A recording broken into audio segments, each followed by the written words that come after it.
Joke time muna mga kababayan para iwas stress. Padala po ito ni Quintin Cabalang, taga Cagayan Valley. Sabi niya, "Hi Sir Dan, fans mo kami ni Mrs. ko, taga Cagayan Valley ako. Taga Pangasinan naman si Mrs. ko. Pero nasa Riyadh, Saudi Arabia siya ngayon." Kumusta po kayo mga OFW? Ang kwento po mga kababayan, may tatlong magkukumpare. Lahat sila may mga asawa na. Ngayon, excited sila mga kababayan kasi yung kanya-kanyang misis nila, sabay-sabay, buntis, panganay pati. Sabi ng isa na ang pangalan Noel, ang ipangalan ko niya sa anak ko, Leon.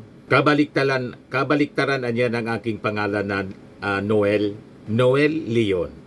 Di ba ayos? Yun kasi naman ang usual na ginagawa po kung hindi kaparehas na pangalan para junior. Pero ito kakaiba. Imbes na Noel, Leon niya. Leon. May pangalan naman talagang Leon. Sabi ni Nino, yung pangalawang lalaki, pangalan niya Nino. Ako anya pare, pangalanan ko yung aking panganay na Onin. Kabaliktaran ng Nino, Onin. Ngayon, yung pangatlo, tahimik. Kaya tinanong ng dalawa, ikaw anya pare, anong ipapangalan mo sa anak mo? Sabi ng kanilang kumpare na ang pangalan po, Toto. Tumigil anya kayo. Biglang na-blood po si Toto. Tumigil anya kayo. Huwag ninyo akong isasali dyan sa usapan ninyo. Mga buisit kayo. Biglang na high blood po si Toto. Kasi pag binaliktad po yung kanyang pangalan, Otot.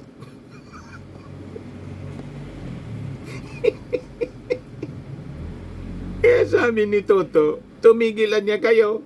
Huwag ninyo akong isali-sali dyan sa usapan ninyo ng pangalan ng panganay. Binabaliktad lang niya yung pangalan ninyo. Yun pala po ang pangalan ng pangatlo, yung kumpari nila, Toto. Kaya pag binaliktad yung pangalan, Otot.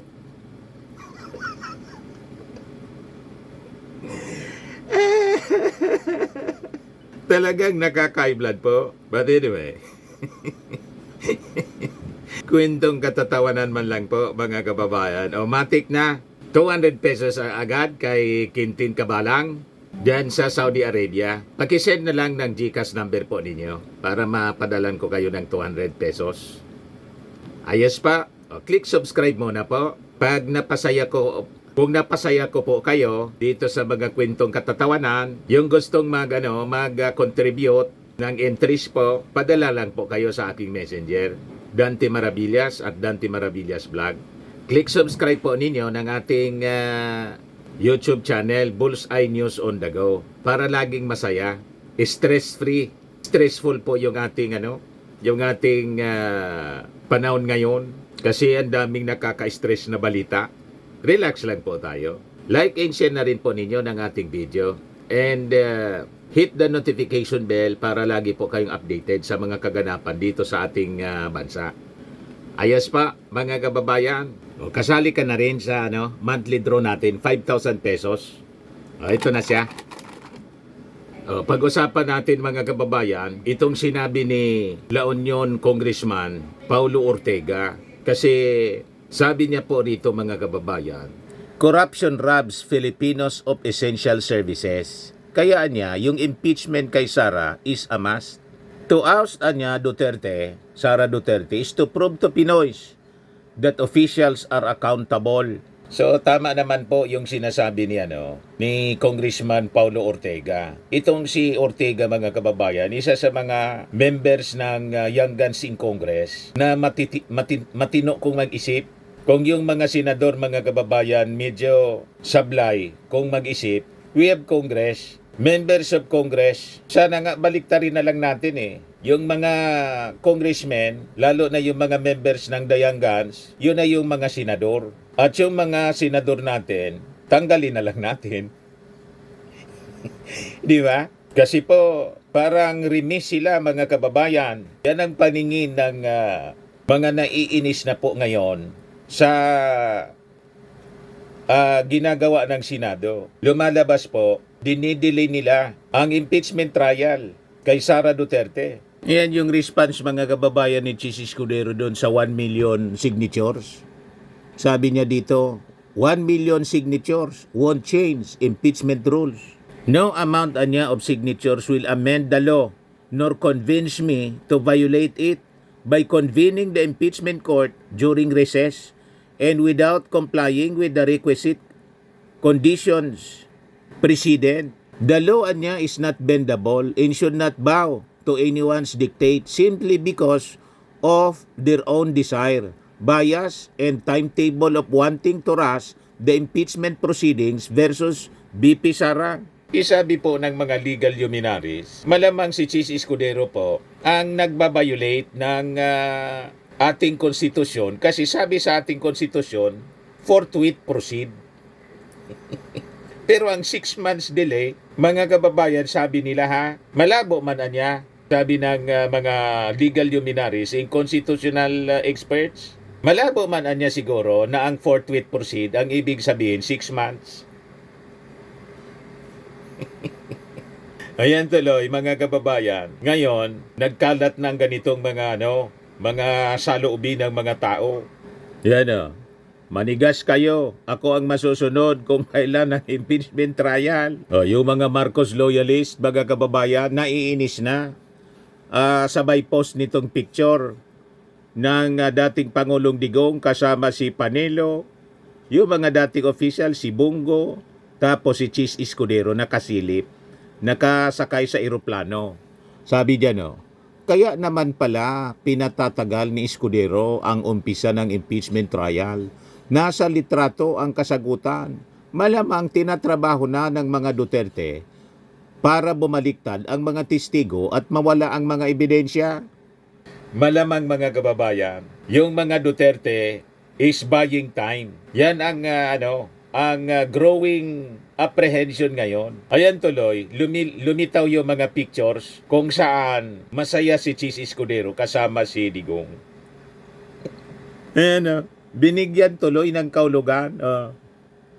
You see, sino nagpost dito? Juan Miguel, Bongbong Marcos loyalist. Ayan, nakasilip si Chis Escudero, si Panelo, si Digong. Si Alan Peter Cayetano, si Bungo. Sino pa mga nandiyan dyan? Yung asawa ni Alan Peter Cayetano, si Mayor Cayetano. Tapos ito yung si General kalimutan ko yung pangalan nitong General, si Spiron. You see?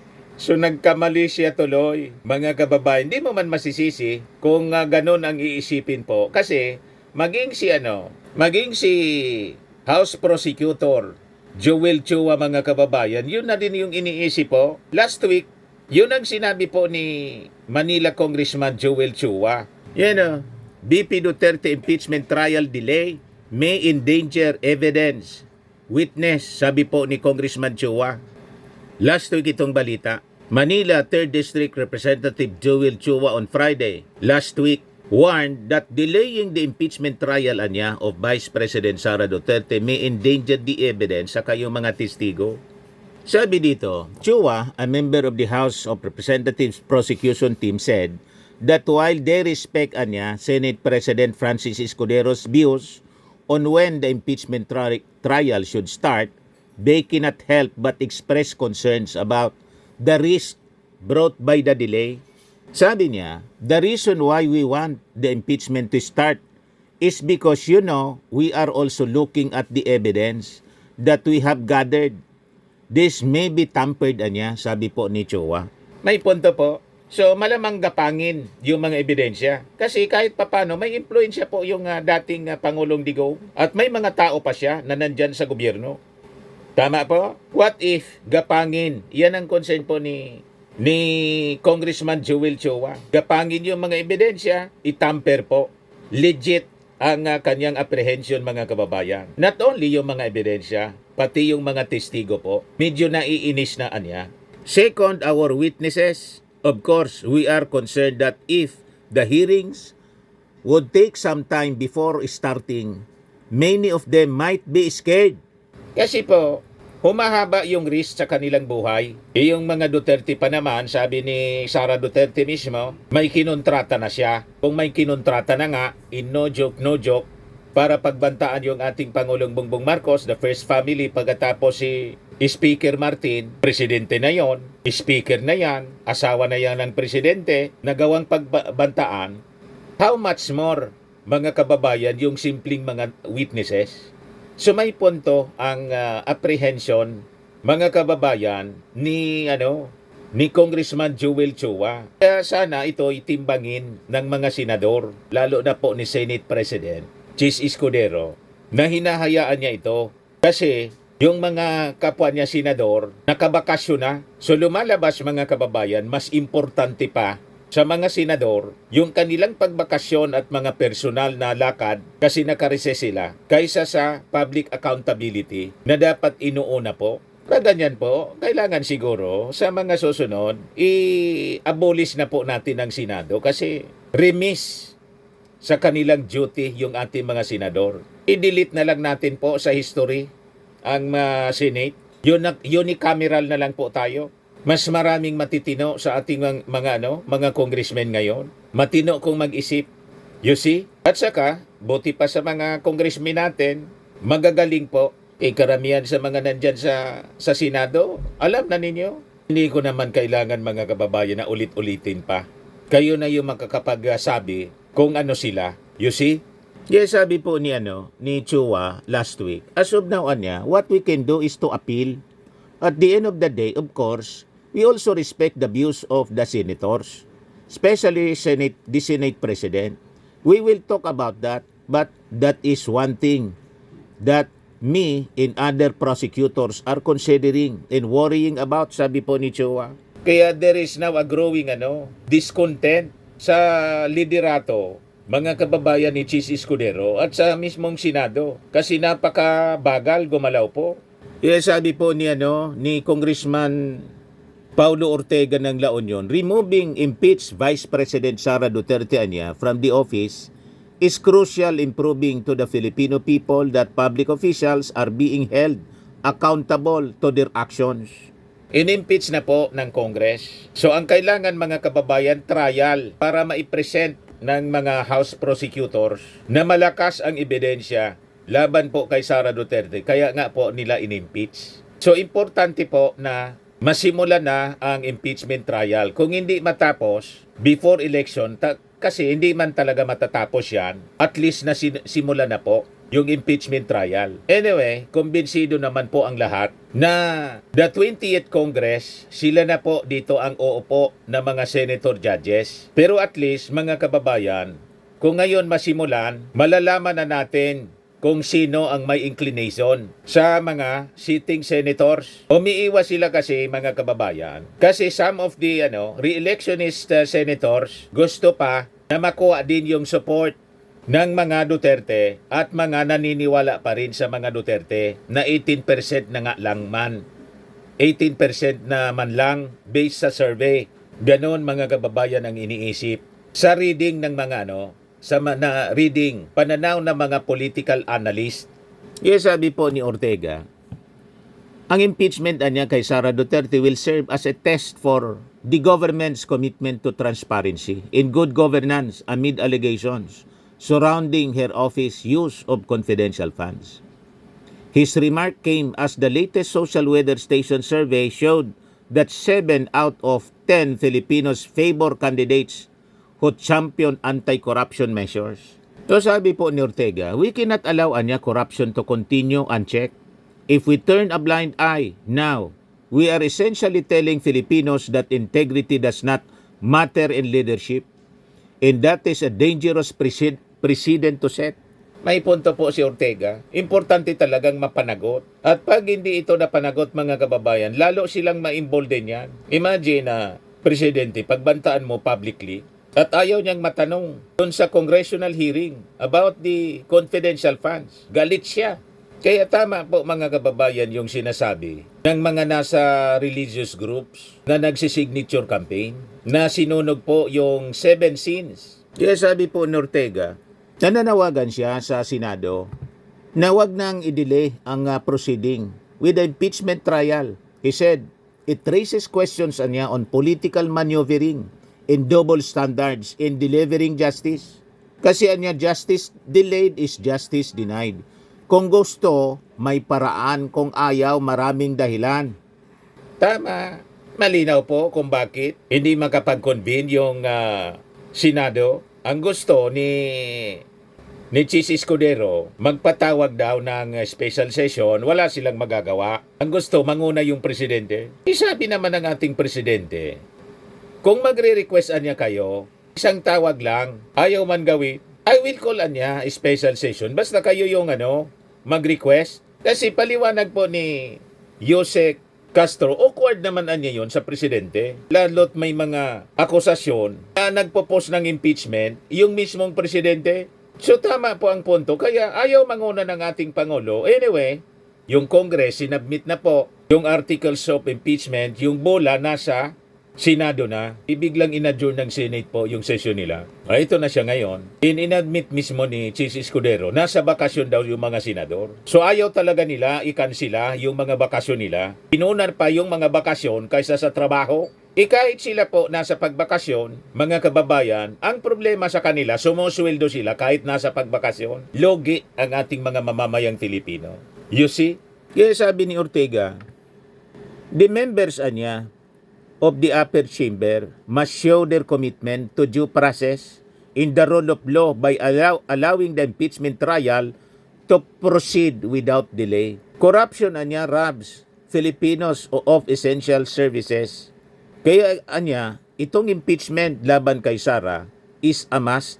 Sabi po ni Ortega, every peso lost to corruption is a peso stolen from public service. It means fewer hospitals, fewer classrooms, and fewer opportunities for the people who need them the most. The people have the power to put an end to corruption. Their votes can remove those who abuse public trust. This is the time to demand real accountability. Kaya po, importante yung ating boto sa 2025. Yung mga tumatakbong senador na ang intensyon lang iligtas si Sara sa impeachment, sa conviction, wag natin pong iboboto. Di ba? Yun ang importante doon. Ang malinaw na ebidensya ng korupsyon, yung bumagsak mga kababayan na tulay sa Isabela. Kaya si Coco Pimentel nag-file ng resolusyon para sa investigasyon ng Senado ng sunod-sunod na pag-collapse ng mga bridges all throughout the country. In-inspection na po mga kababayan ng Pangulo yung collapse bridge. Yan o. Yan o. Live now. 20 minutes ago, 25 minutes ago, sabi diyan, inspection of Cabagan, Santa Maria Bridge, Cabagan, Isabela, March 6. President Ferdinand Marcos Jr. conducts an inspection of the Cabagan, Santa Maria Bridge that collapsed last month after 3 overloaded dump trucks crossed the bridge, one after the other. The bridge spanning 990 meters and consisting of 12 arches in 9 spans of pre-stressed concrete girders was designed for light vehicles only. In its vital route linking Cagayan in Santa Maria to Enrile Cagayan in Tabok City, Kalinga. According to the Isabela Provincial Disaster Risk Reduction and Management Office, 4 vehicles were damaged and 6 people were injured. Under design daw, mga kababayan kasi, mali yung pagka-disenyo as required. Per required standard. Sabi sa initial na investigation ng DPWH. You see? Saan ka nakakita? 1.25 billion pesos na tulay for light vehicles lang pala. Pag tiningnan nyo yung pagkadisenyo ng tulay mga kababayan, talagang mali. Hindi tulad ng disenyo ng San Juanico Bridge. Yan o. Dapat dito po yung structure, yung mga bakal dapat mayroon dito sa baba tulad ng San Juanico. Sa taas yung design po defective. Hindi tama yung design. Yan yung ating Pangulo, pinuntahan mismo. Yan o. Ito yung tamang design. Makikita ninyo. Tingnan ninyo itong bakal. Yan o. Naka-art na bakal. Talagang matibay siya. Pag ganyan ang design po. Yun walang ganyan, mga kababayan. Yung pinagawa doon sa Isabela. Ito, 50 years na to. Hindi matibag-tibag. Tinamaan na ng Typhoon Yolanda. Mga lindol. Kasi hindi siya, tingnan ninyo, napakaganda ng design, no? Lahat siyang bakal. Tingnan ninyo. Wala mang ganyan na arko, na bakal. Straight siya pagkatapos ito. Nasa taas parang nakalambitin yung nakalambitin. Tapos may kable rito. Defective talaga po. Hindi matibay ang ganyang design. Dapat dito po yung bakal na nakaarko. Walang ganyan, no? Kaya bumagsak talaga. Ano naman itong ganyan na di ba? Mali yung pakagawa ng design. Under design. Yon ang initial result ng investigation. Sabi po ni Bunuan, yung ginawa pong secretary mga kababayan ng DPWH, panahon ni Digong, hindi man po engineer. Si Mark Villar, hindi man po yun engineer. Negosyante yun eh. Alam naman po ninyo pag negosyante. Hindi ko na ipapaliwanag pa sa inyo. Pag negosyante po ang ang nagpapatakbo ng public works. Kaya tingnan ninyo itong San Juanico Bridge na pinagawa ni Apo Lakay. Hanggang ngayon, pinakikinabangan ng mga tao. 50 years na. Yung pinagawa ni Digong, 3 years lang, giba na. Yan ang San Juanico. Tapos ito, quality steel. Hindi yung mga made in China. Wala pang made in China noon. Quality steel po siya. Ang lalaking bakal. Yan ang San Juanico Bridge. Tapos, makita ninyo tong tukod, mga poste sa ilalim. Maraming poste sa ilalim na nakatukod. Yan napakaganda na design. Kaya paimbestiga yung Senado, sabi niya rito, the number of incidents of bridges collapsing across the country has reached an alarming level. Billions of pesos are spent and years are wasted building these bridges only for them to collapse in an instant, endangering the lives and squandering public funds. These incidents highlight the urgent need to review compliance by the national and local governments as well as contractors with engineering standards, design, feasibility, maintenance protocols, and infrastructure budget allocation. Sabi po ni Coco Pimentel. Ito pa yung tulay na pinagawa ni Digong sa Davao City. Bumagsak, 2022 yata to. Noong 2022, bago bumaba sa pwesto si dating Pangulong Digong, bumagsak ang proyekto sa Davao City, sa Sitio Culafo, Barangay Magsaysay, Marilog, District, Davao City. 3 ang sugatan at isinugod sa ospital. Ayan Kasama yon sa papaimbestiga ng Senado, mga kababayan. Yan 50 years. Pinagawa ni Apo Lakay San Juanico Bridge. Hanggang ngayon, nakatayo pa, pinakikinabangan. Ito yung sa Ilocos. Pinagawa ni dating ex-governor, president, 20 years na pinagawa niya. Sa Ilocos to. Yung ating Pangulong Bongbong. Matibay, mga kababayan, yung pakagawa. Ito. Dating Pangulong Pinoy, yung sa Cebu, 10 years na. Ito ngayon, yung 3 years pa lang. 2014 to 2021, 2023, nag-retrofit na. Bagsak. Ito, may statement yung ating Pangulong Bongbong Marcos. Panoorin natin, pakinggan natin. Na-inspection na natin. Nandito si Secretary Manny Bunuan para nga explain kung ano yung nangyari dito. ang ending nito, ang punot-dulo nito, design flaw. It is a design flaw. Mali yung design. Mali yung design. Ang history kasi nito, dapat ang funding nito was supposed to be, ang project cost nito is 1.8 billion. So binawasan to under 1 billion para makamura. Ayan, inayos ngayon, ginawa ngayon yung detailed design. Design is really weak. Dahil kung tutusin ninyo, this is supposed to be a suspension bridge, nakasabit. Ganyan yung arko na ganyan, tapos yung bridge suportado ng kable. Ito lang ang suspension bridge na nakita ko sa buong mundo na hindi kable. At yan na mismo ang bumigay. Ayan, diyan bumigay yung bakal. Kung kable yan, hindi dapat bumigay yan. Tapos yung pag-anchor nung support, tignan ninyo, doon lang sa baba. Dapat sa taas yan hanggang sa taas para hanggang sa taas para yung buong arc.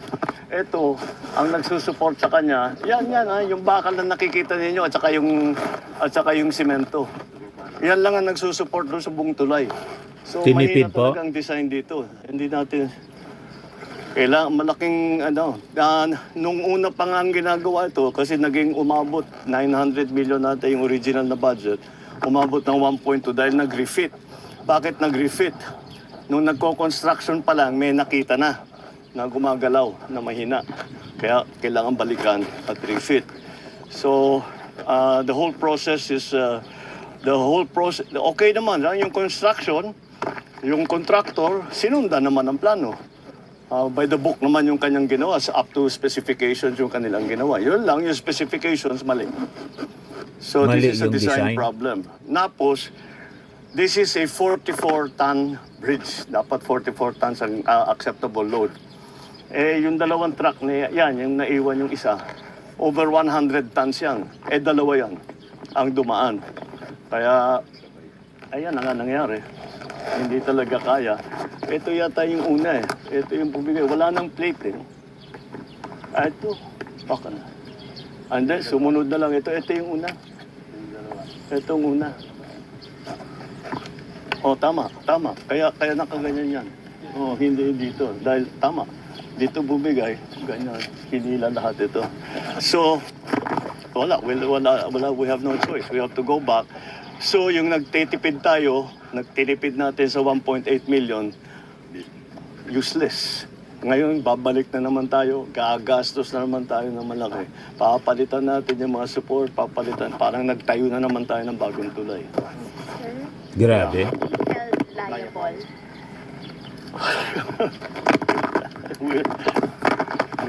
Grabe. I always have a saying, fix the problem, not the blame. Ayusin muna natin yung problema. Believe me, we will find out who is responsible. Who is responsible is basically who made the design. Because their design was poor.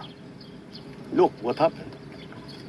And then also, those trucks should never have been on the bridge. So, sino liable dyan? Province. Hindi national to national to. Yeah, we have to be more careful about monitoring yung mga partly. load.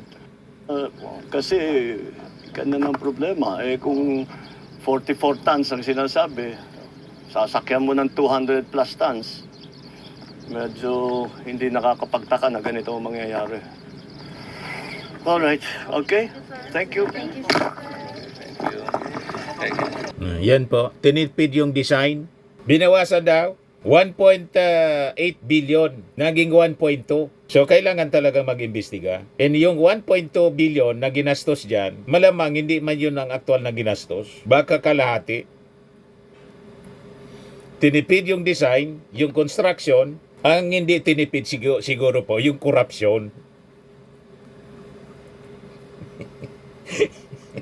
Walang tipid-tipid. Pagdating po sa korupsyon, walang tipid-tipid doon. Over yung kickback.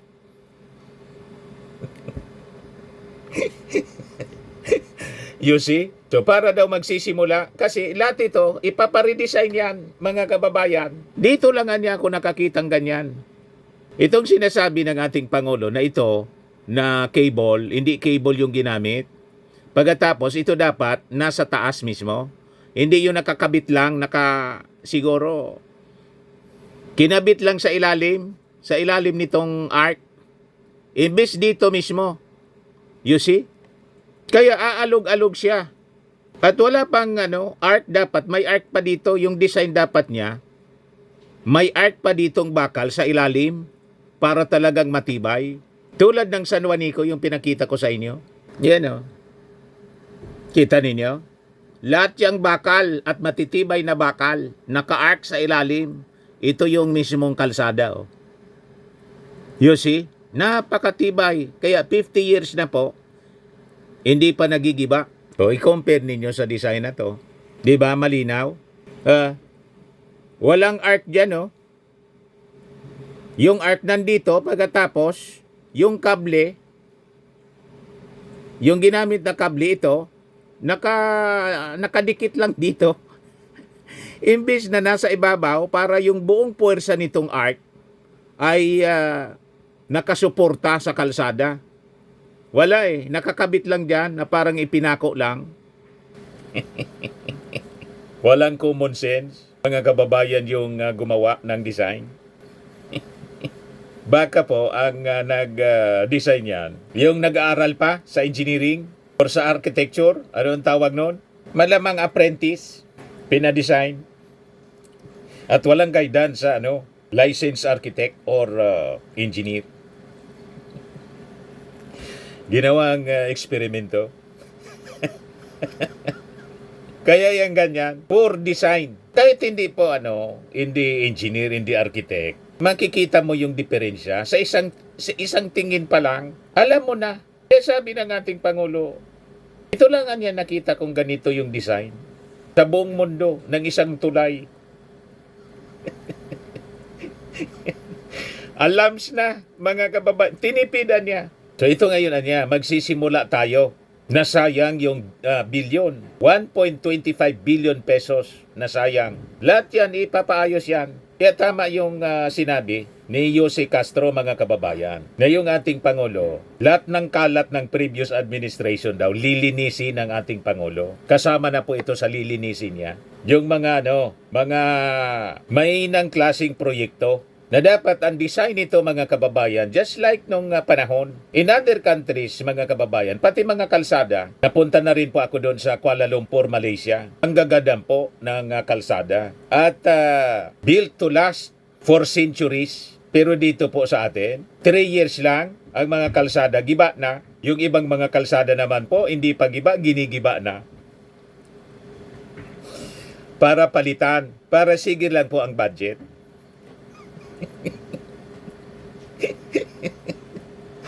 Taon-taon dito nga po yung kalsada from Legazpi to Manila, yung diyan sa Camarines Sur, simula ng ipatayo hanggang ngayon, siguro mga 30 years na yung lumipas. Sige lang po ang repair.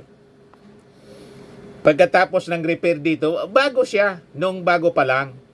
Hindi pa natatapos yung kabaan ng Andaya Highway sa Camarines Sur. Yung naunang pinatrabaho na dinadaanan ng mga trucks para maghakot ng mga materyales para sa construction ng kabaan ng highway, sira na po. Kaya babalik na naman doon. Pagkatapos ng sa dulo, natapos, babalikan yung sa huli na unang pinatrabaho kasi giba na. Kaya po, hindi na kami nagbabiyahe po by land. Kaya aeroplano kami palagi po kasi mapipirwisyo ka lang. Inaabot po ng 20 hours, 25 hours. Dati po, 9 to 10 hours lang ang biyahe. Dahil po sa mga kalsadang pinagawa ng mga previous administrations. Collapsible. Kaya ganito tayo. Hindi tayo umasenso kasi naubos na lang po ang pondo ng gobyerno sa repair. Sigan repair. Buti pa nung panahon, mga kababayan, yung panahon ng Ehipto, the ancient Egypt and Roman Empire, wala pang licensed engineer and architects. Yung mga pinatayo, mga structures, hindi pa nagigiba. Nakikita ninyo ngayon? Yung mga ancient structures po, nakatayo pa. Yung pinatayo ng mga engineers, lalo dito, ng DPWH, collapsible. Ngayon po, malinaw na yung kwan po, mahina. Yung pagkagawa, mahina. Ang malakas po, yung korupsyon. Mahina yung tulay. Ang malakas yung kurakot. Magigiba talaga po. Tingnan ninyo ito. Walang korupsyon dyan. Alam na ninyo kung saan nangyari yung korupsyon. Okay pa, mga kababayan? At itong ating programa mga kababayan, atid sa inyo nitong ating mga sponsors. Fairmax Firming and Lifting Cream. Pinapay po sa mga pulses in affected area. Mainam po ito sa mga pains at paninigas ng mga kaso-kasuan. Ito sa mukha naman yung application, anti-aging, Automax po siya. Ito ay Glow 60 mga kababayan. Whitening po siya. Made in South Korea. Ito naman po, Ningxia Red Mix Fruit Drink. Gawa po siya sa goji berry. May anti-cancer properties po siya. At sa mga naghanap po ng malinis and spacious fitness gym, pumunta lang po kayo sa aming Colossal Fitness Gym. May Grab ka rental din po kami. At bills payment po sa aming office. At saka sa mga mahilig po sa mga imported bags, manood po kayo sa live selling ni Madam Aileen Rosales sa kanyang Aileen Closet po. Pati mga shoes, ito yung kanya po. Ito yung kanyang page. Kita ninyo, napakagandang mga online selling po siya. Si Madam Aileen Rosales. At cellphone number niya po, 773-798-7816.